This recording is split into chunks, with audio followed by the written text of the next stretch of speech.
For more context and perspective on that, we go to Joel Berry from the ACC Network here on The Fan. And good afternoon, sir. How the heck are you? I'm doing well. I hope you guys are doing well. Yeah, we are. It's very exciting. Cooper Flagg coming aboard. I guess I'll just hit you with this. We're wondering if Cooper Flagg pushes the Mavericks to be the best team on paper in pro basketball when Kyrie Irving comes back. What would you think about that? I mean, I wouldn't fault you for having that assumption with the talent that they have around him.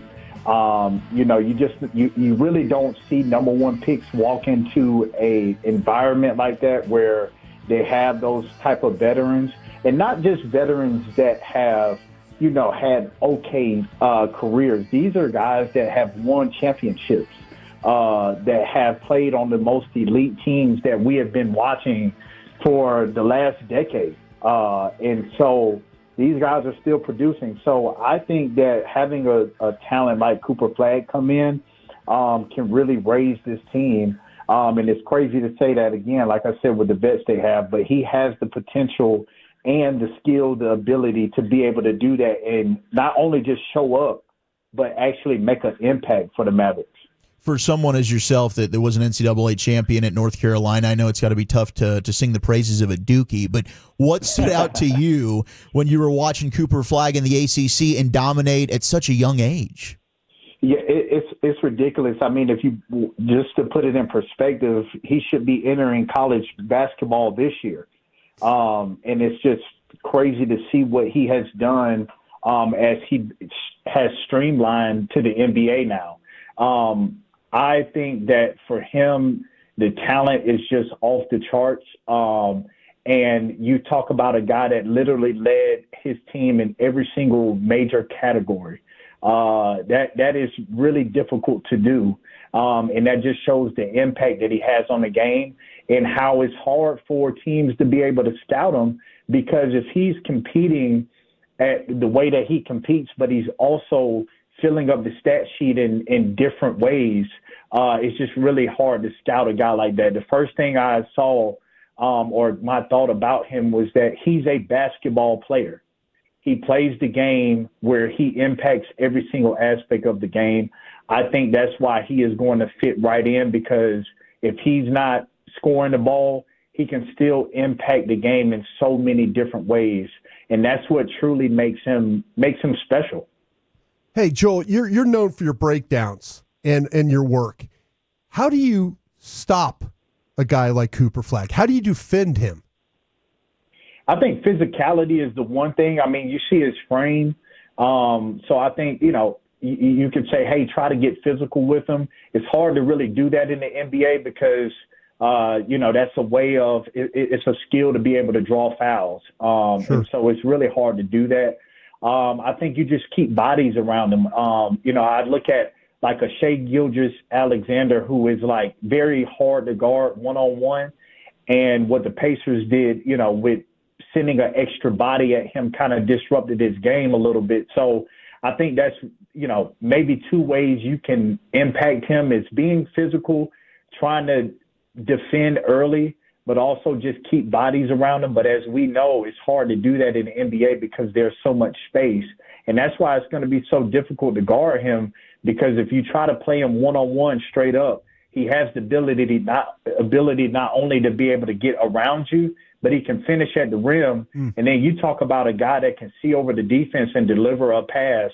I mean, just think about him and Anthony Davis in a pick and roll situation. Right. How do you guard that with a Klay Thompson sitting in the corner? Yeah.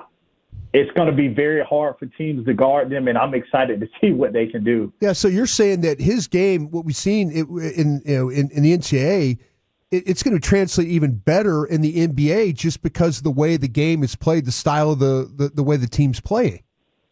Yeah, no, it will. I mean, like I see Jokic sometimes catch the ball at the free throw line, right? On the corner, and they basically ISO him. And so in a situation like that, as a defense, what are you going to do? I mean, I've seen he did that quite a bit at Duke, where they just kind of let him have his island, if you will, and said, hey, defense, you have to react to this. If you don't, he's going to go get a bucket. So I see the same thing. It's like you can't help because we know in the NBA they make shots. So what are you going to do if he catches the ball at the elbow and he's able to do whatever he wants to do, and he has that ability to blow past you and finish at the rim? It's Joel Berry with us, of course, the 2017 NCAA national champion and Final Four most outstanding player, now with the ACC Network. Joel, how much has the game changed just since you were there 8 years ago? And how tough is it to make that jump here at 18 years old, dominating as a freshman, to now playing against 25, 26-year-old men who've been in the league for a while? Yeah. Well, the one thing that I see now, you look at the lineups, and I'm checking out all the heights and stuff, and it's like, I don't even see a guy. I'm 6 foot. I don't even see a guy running out of the starting lineup that's even near 6 feet. Yeah. So it's just like the game has gotten, guys are a lot bigger. I say there's a lot of space, but, you got guys now that point guards. Look at Shea SGA. He's 6'6". Guys that are 6'4", 6'5", that can that are very physical. I just think that's the biggest adjustment is the physicality. But also the pace of the game has really picked up too, with quick actions, not running through an offense. It's really quick hitters to be able to take advantage of the size, the length, the speed. And now, you look at Cooper Flagg, this is a 6'8", 6'9" guy that can handle like a guard. And I don't remember seeing that much in my day, and now it's like that's what you see all across basketball are these lanky guys that can handle the ball like a 6-foot guard, and it's just really hard to guard. But I think, one for Cooper Flagg, I just think the physicality piece will be a little bit different, but it's hard to say that when we all know what he did at USA basketball. So, right. It'll be interesting to see how he adjusts. Hey, Joel, that's, you brought that up about the ball handling and stuff, and I think the questions we have because of Kyrie's injuries, how much do you see him like as a 2? Is that, you live with this guy, you watch him play every night, this guy. How do you see him as a ball handler potentially being that for the Mavs? Yeah, I mean, you see it now where there are, the bigger guys are bringing the ball up the floor and initiating offense. Cooper Flagg can do that, especially with, the defensive pressure in the backcourt isn't there enough to be worried about him being pressured. So I think he's a guy that you can allow Kyrie Irving to play off the ball a little bit and have Cooper Flagg initiating the offense. I could definitely see that happening. And that's a luxury that the Mavs have now, with being able to have not only a guy that can just handle the ball and create one-on-one, but you have a guy, like I said, that can come off a pick and roll and be able to make a play. I mean, him and Kami Malawach did that quite a bit at Duke. So now you have a lot more talent around you that can come off, and he can come off, and, I mean, he has his choice. So, like I said, I see him as like a Jokic that's just a lot more mobile and can, be able to deliver the ball on point or be able to score and finish at the rim over guys. Joel Berry with us here in the GBAG Nation. So covering the ACC, we're in the NIL era. How is that now covering the sport? And do you think that this can benefit college basketball with players now maybe staying multiple years instead of, the one-and-done era that we just experienced?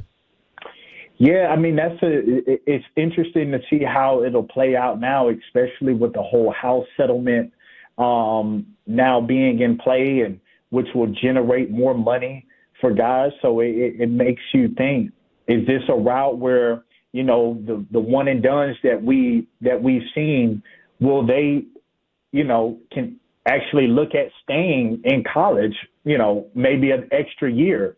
It'll be interesting to see. I don't know. We don't have the answers, but I think that's something that you could potentially see. But from a different perspective is like Cooper Flagg. I think this is such a great avenue for one and dones, because now this guy has handled all the off-court stuff that's an adjustment for a lot of guys that are going into the NBA. This is a guy that had, dealing with brands, handling the money aspect piece, doing all these different things that are pulling your attention away from what you're actually there to do. And he did that at Duke. Now he's going into the league, and it's like it's not it's not just an eye opener for him. It's like I've been dealing with this. So you look at it from one side of the spectrum where guys might take a look at instead of maybe I come back and take the guaranteed money instead of making that jump. But when you do have guys that are now going into the league, they're able to understand how to deal with all the other things outside of basketball. Do you think it's possible that the economy of college hoop grows so much that the universities can get alumni to pay a guy more than he would make in the NBA the following year if he stayed? I mean, looking at Cooper Flagg's contract, I mean, I don't know if the money will be able to get up to that point, but you just never know. I mean, I think all possibilities are on the table. And as we continue to move forward in this formation of this new college world where it's outside of NIL now. This is actually guys sharing revenue. Just like you do in the NBA, you share the revenue with the players. This is what it's turning into. So the possibilities of these guys potentially making money like that in the college level, I mean, years down the road, I could probably see that happening. So it'll be interesting to see how all of this plays out, especially with that added piece of the revenue sharing. ACC Network's Joel Berry with us here on The Fan, a Tar Heel legend. What about the narrative that Flagg carried Duke? I saw some other top 10 picks there last night. Yeah, I mean, you think about a guy that had all the hype coming into college, and, that takes away the attention from all the other players, and rightfully so. I mean, he did a lot. Like I said, he led his team in every single category, in every single major category. So rightfully so, he took all the attention. But it's hard to say that he carried his team because look at what they were able to do in the ACC tournament. Cooper Flagg goes out, and they're still able to win the ACC tournament. And I know all the things about the ACC being down. Hey, look, at the end of the day, it's basketball, and you still have to step out on the floor and play the game. And look at what Knickel was able to do. He stepped into a new role and really impacted that team, and so did Malawach. So I see why people are saying he carried the team, but it's because he had all the hype and he backed it up. But he had a lot of other talent that kind of helped him be able to be the player that everyone thought that he would be. Example, if Knickel's not out on the court, how do you space the floor? If Tyrese Proctor isn't there, how do you space the floor to be able to get Cooper Flagg to operate? So I don't think he carried the team, but he did a lot for the team. But there was a lot of talent around him. Hey, Joel, as a North Carolina man, how excited are you for your football team and Bill Belichick? Got things buzzing there in Chapel Hill? Oh, Chapel Hill is going crazy. I think everyone's just ready for the football season to be here to see what he can do. Sure. And I just think having a guy like him in Chapel Hill has really helped the brand. Now, to say that he helped North Carolina's brand is pretty crazy, but I just think he's brought a type of aura and excitement to football because you see the basketball piece, but to have basketball paired with football and to be good in both sports is something that Carolina wants. And you can tell the school has been wanting the football piece to be there, and Bill Belichick brings that. So I think everybody's ready to get it going. I think they're tired of hearing about his girlfriend. I think they're ready to see what's going on and what can happen on the field, which I'm excited about that too. Well, let me ask you this. Is this kind of like having Dean Smith back on campus? Something like that? In a different way. I don't think they've had, a coach with this much talent or not talent, but with this much. I mean, he's bringing all of his Super Bowl and what he's done in the NFL. I don't think they've never had this at the head of football. Sure. So I think this is something new, and that's not disrespecting all the other coaches that have coached at Carolina. I mean, they've had some great coaches, but I'm talking about bringing the standard, bringing the status of being able to see what a guy has done on the NFL level, and now bringing that to college football. They just haven't seen that, because a lot of coaches, once they coach NFL, they don't want to come down and mess with the college football. Yeah. So I just think they've never seen this before, and I think that's part of the excitement. Joel, how good do you think SMU can be moving forward? They had pretty good success coming into the ACC, but we were talking about that yesterday because they're just down the road from us here in Dallas. Just how good can the Ponies become? I think they were good last year. The way that they played last year coming into the league I was very impressed. And I think if Boopie Miller didn't get hurt in that stretch, I think the season would have looked a lot different for them.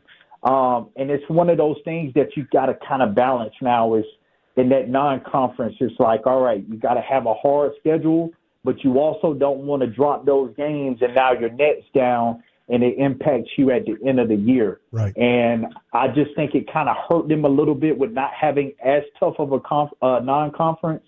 But for what they've done from coming into a league that is historically known for basketball and producing really good talent and having really good teams, and for them to be at the top in the top five for, majority of the season, I think that's very impressive for the school and seeing what they've already been able to do in just 1 year. And then look at football. Football, you come right in and you're in the ACC championship.